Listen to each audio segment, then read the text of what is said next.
ஒரு login ID, ஒரு password. நம்மள பல பேருக்கு இது வெறும் கம்ப்யூட்டர் தொறக்கிறதுக்கு மட்டும் இல்ல. இது பல லட்சக்கணக்கான இந்தியர்களுக்கு ஒரு புது வாழ்க்கையே திறந்து வச்ச ஒரு சாவி. ஆனா, அந்த கனவுக்குள்ள மறைஞ்சிருந்த நிஜம் என்ன? இந்தியாவோட ஐடி துறை.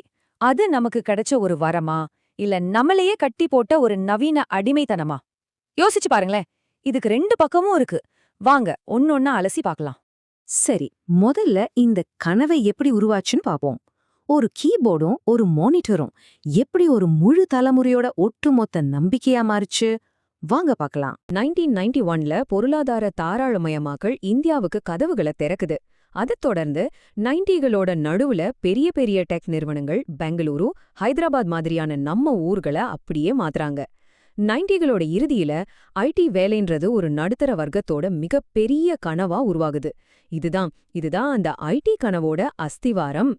சமூகத்திலே இது ஒரு மந்திரம் மாதிரி எல்லா இடத்துலயும் பரவ ஆரம்பிச்சது. சாஃப்ட்வேர் வேலை கிடைச்சிட்டா போதும், லைஃப் செட்டில்டு. பெத்தவங்க பெருமையா அதை சொல்ல ஆரம்பிச்சாங்க. பசங்க நம்பிக்கையோட இன்ஜினியரிங் காலேஜ்ல சேர்ந்தாங்க. அந்த அளவுக்கு ஒரு பெரிய விஷயம் அது. உண்மைய சொல்லணும்னா, ஆரம்பத்துல ஐடி ஒரு பெரிய வரமாவே இருந்துச்சு. அது பல லட்சக்கணக்கான குடும்பங்களுக்கு ஒரு பரிசு மாதிரி. சொந்த வீடு, கார்னு ஒரு நிதி சுதந்திரம் கிடைச்சது. நம்ம நகரங்கள் உலகத்தரம் வாய்ந்ததா மாற ஆரம்பிச்சது. ஒரு புது நடுத்தர வர்க்கம் எழுச்சி பெற்றது. இந்திய திறமைக்கு உலக அளவுல ஒரு பயங்கரமான மரியாதை கிடைச்சது. இது வெறும் வேலை இல்ல, இது ஒரு வாழ்க்கை முறை, ஒரு சமூக அந்தஸ்து. ஆனா எல்லா நல்ல விஷயங்களுக்கும் நாம ஒரு விலை கொடுக்கணும் இல்லையா? இதுவா தனக்கான விலைய கேட்க ஆரம்பிச்சது. அந்த விலை என்னன்னு இப்ப பார்க்கலாம். ஆனா பாருங்க, அந்த மாற்றம் வெளிப்படையா நடக்கல. ரொம்ப மெதுவா, யாருமே கவனிக்காத அளவுக்கு உள்ளுக்குள்ள ஏதோ ஒண்ணு மாற ஆரம்பிச்சது. அந்த பளபளப்பான ஆபீஸ் கட்டிடங்களுக்கு பின்னாடி ஏதோ ஒண்ணு சரியில்லைன்னு ஒரு ஃபீலிங் மெதுவா வர ஆரம்பிச்சது. நமக்கு சம்பளம், வசதின்னு எல்லாத்தையும் கொடுத்த அதே ஆபீஸ் பதிலுக்கு நம்ம கிட்ட இருந்து எதையோ எடுத்துக்கிட்டே இருந்துச்சு. அது நம்ம பணமோ பதவியோ இல்ல, அதை விட ரொம்ப ரொம்ப மதிப்பு வாய்ந்த ஒண்ணு. அது என்னவா இருக்கும்?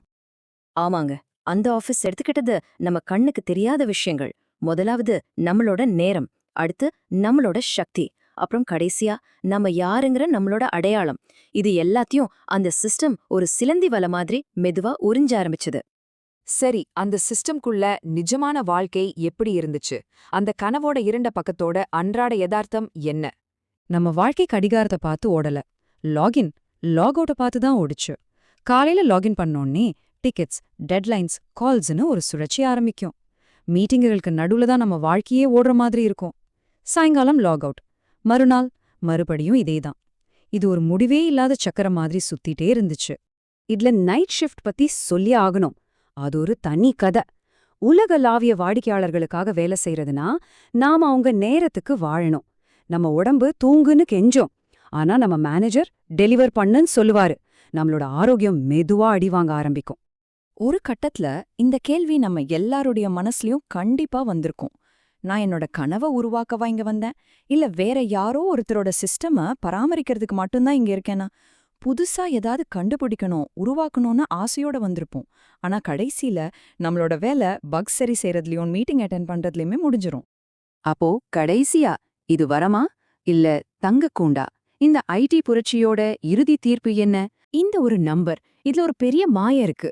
மாசம் மாசம் உங்க பேங்க் அக்கவுண்ட்ல கிரெடிட் ஆகுற இந்த சம்பளம் உங்க எல்லா கஷ்டங்களையும் மறக்க வைக்கும். வேலையை விட்டுடலாமான்னு யோசிக்கிற ஒவ்வொரு முறையும் இந்த நம்பர் உங்க கண்ணு முன்னாடி வந்து நிக்கும். இதுதான் பலரையும் கட்டி போட்டு வச்சிருக்கிற அந்த முக்கியமான சக்தி. இதத்தான் தங்க கூண்டுன்னு சொல்றாங்க.